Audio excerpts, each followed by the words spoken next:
listening. When the world sleeps, the whispers begin.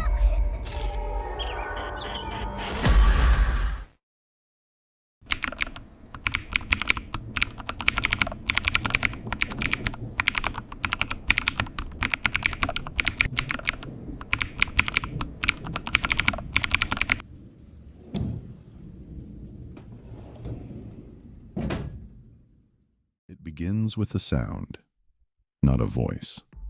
Not yet. Just the gentle hum of an analog recorder, spinning in a quiet room. Rain is falling outside, wind against the siding, the faint sound of a clock that doesn't seem to tick at a normal rhythm. This was the last known recording of Ellis Crane, age 39. He lived alone in a 2-story home on Briar Road, Harrow County, a modest structure built in the late 1940s. Wood frame, crawl space foundation, and a bedroom above a sealed access point that hadn't been opened since construction. The file is labeled Day 1, 2:59 a.m. And in his first entry, Crane says something that never leaves your mind.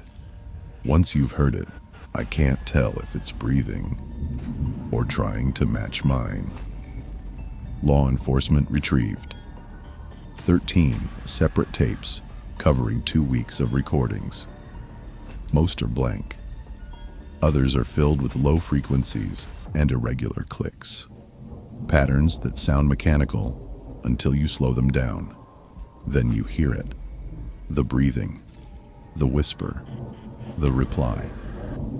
Ellis was a systems analyst for a mid-level corporate security firm. He was precise, rational, the kind of man who cataloged even his dreams on an Excel sheet. Neighbors described him as quiet, a loner, perhaps, but polite. He lived with routine. Same breakfast, same drive, same nightly tea. At 10 p.m. Then, in February of 2019, his routine changed. He began writing notes about sounds that came from under the floorboards, taps, clicks, and eventually, whispers. The notes are neat at first. Short entries. Written in block letters. Heard movement again. Thought it was pipes. Checked crawl space vent. Sealed. A day later, there's breathing beneath the wood when I lie down. Like someone listening. And the next, recording tomorrow. I need proof. He installed a microphone beside his bed, close to the floor. The recording captured exactly what he described. Faint movement, like fingers, brushing the underside of the floorboards. At 3:07 a.m., a voice, soft, indistinct, and slow, murmured 6 syllables. Experts later claimed the words were too degraded to interpret. But when you listen carefully and you isolate the frequencies, it almost sounds like, "Don't lift the light." Crane, being rational, dismissed it as an audio illusion, white noise pareidolia. He replaced the recorder with a different model, repositioned it, and started again. Night 2, nothing. Night 3, a single knock at the exact same time, 3:07. Night 4, 2 knocks, closer to the microphone. By night 5, he begins to speak into the tape. "If you can hear me, say something back." The response comes. 42 seconds later, a whisper. Low, close, unambiguous. "Still here." Crane's breathing quickens on the tape. He laughs nervously, mutters something like, "That's impossible," and ends the recording. The next entry is longer. His tone shifts from curiosity to obsession. Every night now. Same voice, same place. "I tried sleeping in the living room. It followed me. I heard her under the couch, under the table, everywhere. There's wood." He begins to dismantle parts of his furniture, looking for hidden speakers or wires. He finds nothing. When investigators eventually searched the property, they found fragments of dismantled wood, stripped nails, and notebooks filled with handwritten data. times of whispers, length of replies, temperature, variations, humidity, and vibration levels. Ellis Crane wasn't losing his mind. He was cataloging it. By day 10, the pattern becomes ritualistic. He speaks to the voice. The voice answers back. Always. At 3:07. "Why are you here?" he asks. "Because you built above me."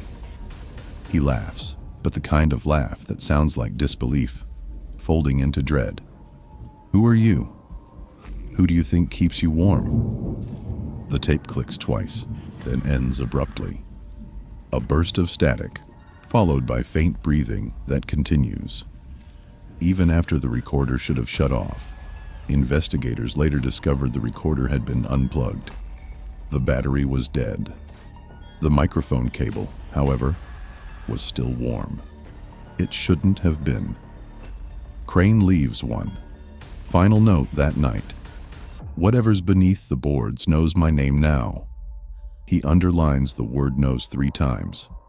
The ink trails off midline, and on the final page of his notebook, written at a slant, almost carved into the paper, it keeps saying, "There's more room down there." When police later entered the home, they found the bedroom.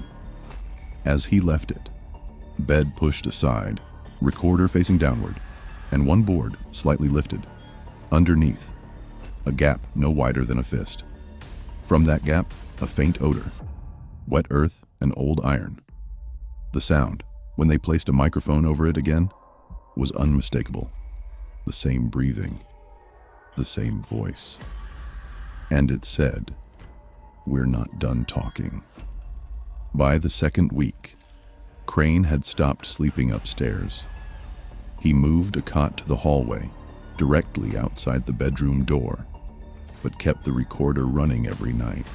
At 3:07 a.m., the microphone captured faint thumps, then a dragging sound, slow, deliberate, like fingers, tracing along wood. Crane's voice comes through, exhausted. "I can't do this anymore. It's like the boards. Breathe with me." The next morning, he rented a crowbar and a work light. He planned to open the crawl space for inspection. The tape from that evening begins. At 11:42 p.m., he narrates each step almost clinically. Removing panel 1. Humidity, 63%. Dust layer, 1.3 centimeters. Smells, coppery. A metallic clang follows, then wood tearing. He lowers the light. Pause. Static bursts across the recording. "I can see nothing." The light disappears after a few feet. It's not dark down there. It's thick. When the lamp flickers, a woman's voice rises from below, not whispering this time, talking. "Don't pull the light away." Crane freezes. His breath stutters. "Who's there?" Pause. The reply comes higher, pitched, frantic, but it's his own voice answering back. "Who's there?" Static thuds, sobbing. He seals the opening, nails trembling in his hands, but the sound keeps coming. Now, from the walls, the door frame, even the ceiling, he records again. It's not a crawl space. It's a mouth when investigators enhanced the waveform, the background noise. Formed rhythmic intervals, 6 breaths per 20 seconds, matching his own pattern. From earlier nights, the house had learned to breathe with him. At 3:07 a.m., the light bulb shatters. The tape keeps rolling. "It's warmer where you are," he screams. The audio peaks, distorts, then cuts to static. For exactly 3 minutes and 7 seconds, when it resumes, you can hear him sobbing softly. "It knows my temperature." By dawn, Crane writes in his journal, "Everything made of wood is connected. Every board is listening. I hear them talk to each other when I move." He draws a map of his house like a body, hallways as veins, rooms as organs, the floorboards as lungs. Across the center, he writes in red ink, "Entry point." That night, the recorder picks up, scraping under the bed again. But this time it's not rhythmic. It's digging. When you slow it down, the scrape spell, patterns of Morse-like intervals. Translated, they read, "Stay away from the heat." Crane starts turning off his heater, terrified of whatever that means. By now, Crane barely leaves the house. Neighbors report seeing lights on at odd hours, mostly in the basement and bedroom. He stops answering calls. The only voices inside are his, and something that tries to sound like him. The third week of recordings is the most disturbing. The tapes become layered. His speech echoes before he finishes speaking. "I'm recording this now because. That's not me talking."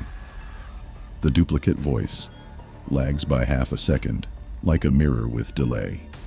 He runs multiple tests, new microphones, new recorders, even different rooms. Everywhere he goes, the imitation follows. He plays a children's nursery rhyme into the recorder. On playback, it returns as a minor key chant. The lyrics distorted. "Lay your bones below the floor. Warm and safe forevermore." Crane smashes the recorder. You hear glass and plastic crack. Then, a moment later, the same chant continues, unplugged from beneath him. He says softly, "It doesn't need a machine anymore." From this point, his voice changes on every tape. Slower, monotone, as if something is borrowing his vocal patterns. Investigators later found spectral matches between his speech and the secondary voice. They shared the same harmonic fingerprint. It was his own frequency echoing back at him. In the final tape of this segment, Crane speaks in the dark for 20 minutes, his words barely audible. If you're listening to this, do not knock. Do not answer. If it asks for you, it will use your name to find the right voice shape. That's how it gets in static, a long silence. Then a female voice, distant but clear. "Ellis, please. Let me up." He cries, softly. At first, then violently. Furniture topples. A door slams. The mic hits. The floor unrolls. When it stops, the voice is closer, directly into the microphone, imitating his breath pattern. Perfectly. "You built above me." From here on, every recording contains two Ellis Cranes. One speaks. The other waits for him to pause. "I'm still in control. Still in control. Stop copying me. Stop copying me." Until the real voice falls quiet. When detectives later synced the audio with timestamps from power fluctuations in the area, they found something chilling each time. The duplicate spoke. The house's electrical draw increased by exactly the same amount a space heater would use, as if the voice consumed energy to manifest. Crane's final note in this period reads, "The voice isn't in the floor anymore. It's in the wires." 3 nights after the last imitation tape, the house begins to move. The first to notice is the power company. Their grid monitor flags irregular surges coming from Crane's address. Pulses exactly every 3 minutes and 7 seconds. When investigators replayed his home's smart meter data later, they realized each surge aligned perfectly with the recorded whispers. The house was exhaling electricity. Crane's journal. Entries grow erratic, written across margins, and sometimes on the walls themselves. Walls bending when I breathe. House sighs when I open my mouth. It wants a full inhale. The first responding officer, Deputy Mason, visits for a wellness check. His body cam footage never officially released, but fragments survive in the archive. Static Crane's voice, calm but wrong, monotone, rhythm slightly off. It's quieter when I talk with it. The deputy walks into the bedroom. The floor swells subtly under his boots. The boards rise half an inch and sink again, like ribs moving under flesh. He mutters, "Jesus Christ." Then the footage cuts out. When the body cam reactivates, 67 seconds later, the deputy is standing outside, vomiting. He keeps repeating, "It whispered through the floor. Through me." He never re-entered the house. He quit the force a week later. At this point, a structural engineer named Rena Holloway is assigned to examine the foundation. She describes an odor, like old soil and heat, emanating from every vent. Her infrared camera shows cold spots moving against airflow. Her notes, "The beams beneath bedroom," appear hollow but resonate at human vocal frequencies. Not wind, something harmonic. She leaves a contact mic overnight. The waveform reveals a faint melody, the same nursery rhyme cadence. Crane had recorded days before now, sung by multiple overlapping voices. They're in tune. Crane himself vanishes from the house. On March 12th, his car remains in the driveway. The bed is stripped. Every light bulb in the home has been unscrewed and lined. Neatly on the kitchen table, filament ends facing the front door. Under the table, investigators find one final message carved into the wood grain: "Don't bring light." When the police reopen the sealed crawl space, they find no tunnel, only compressed soil. But microphones inserted into the ground pick up vibration consistent with speech patterns. The soil talks back. One officer leans close and says, "Ellis?" The response rises instantly, "You built above me." They seal it again. By now, the tapes have reached Federal Paranormal Research Division, who label the case 07-11C, floorboard entity, vocal resonance manifestation. Their report classifies the phenomenon as acoustic possession. Experiments with fragments of the wood reveals something stranger. When connected to power and amplified, the planks emit voices, corresponding to whoever listens, personalized. Agent's log. Each listener hears their own name, whispered back. The waveform modulates to match the subject's heart rhythm. The longer one listens, the quieter the heartbeat becomes. Inside the lab, one of the technicians, Marla Dean, keeps a test board too long. Security footage shows her sitting motionless, head tilted as if listening. When her coworkers return, she's gone. Only her headset remains. Audio recovered from the headset contains both her voice and a male one, identical to Ellis Crane. "It's warmer where you are." "I know." Later that evening, the building's security floor registers a power draw spike of 307 watts. The exact timestamp, 3:07 a.m., every connected speaker. Across the facility plays the same 6-syllable phrase, "Don't lift the light." 3 weeks after Crane's disappearance, neighbors report hearing knocks from under their own floors. Same pattern, same time. Audio technicians map the phenomenon across the county. The pulse spreads outward. In concentric rings, every wooden structure becomes part of the same network. The entity isn't trapped, it's distributed. The government installs dampening transmitters in affected areas. They call them acoustic grounders. The devices reduce whisper activity for a while. Then one by one, they burn out, leaving behind melted copper and a residue that hums when exposed to light. At 3:07 a.m.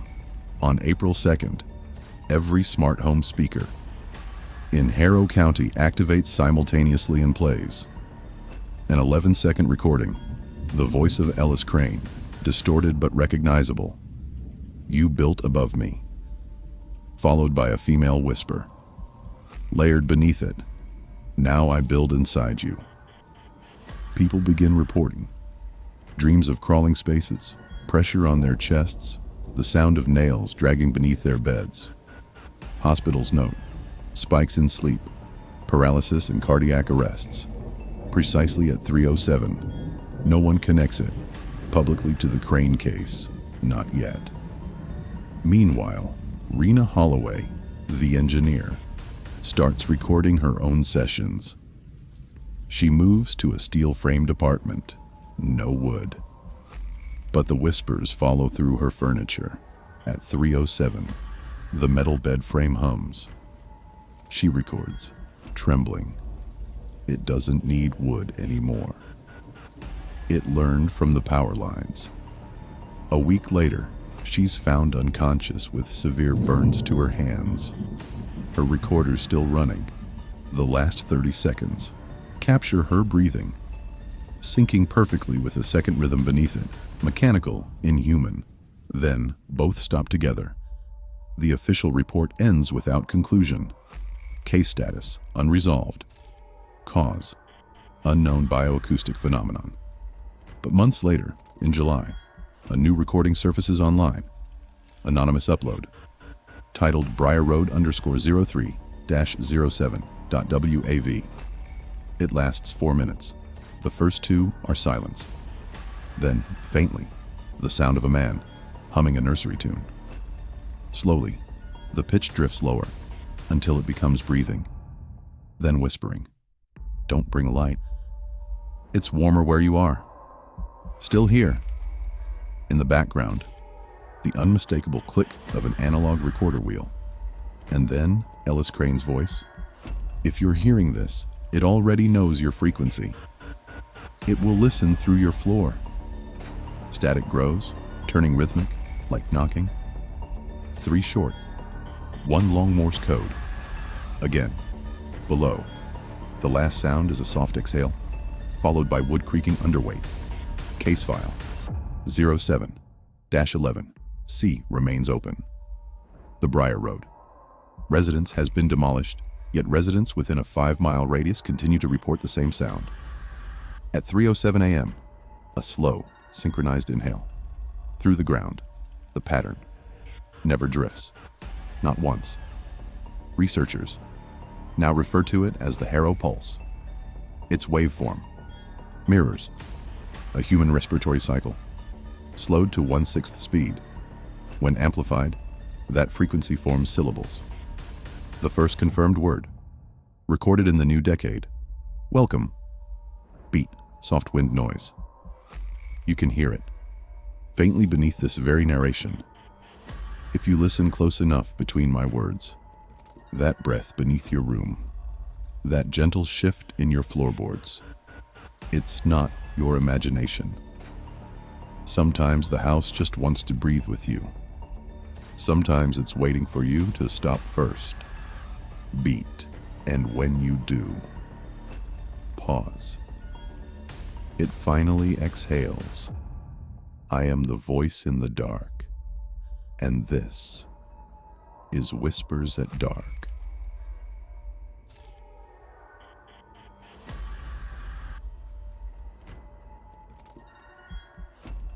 They're listening. When the world sleeps, the whispers never end.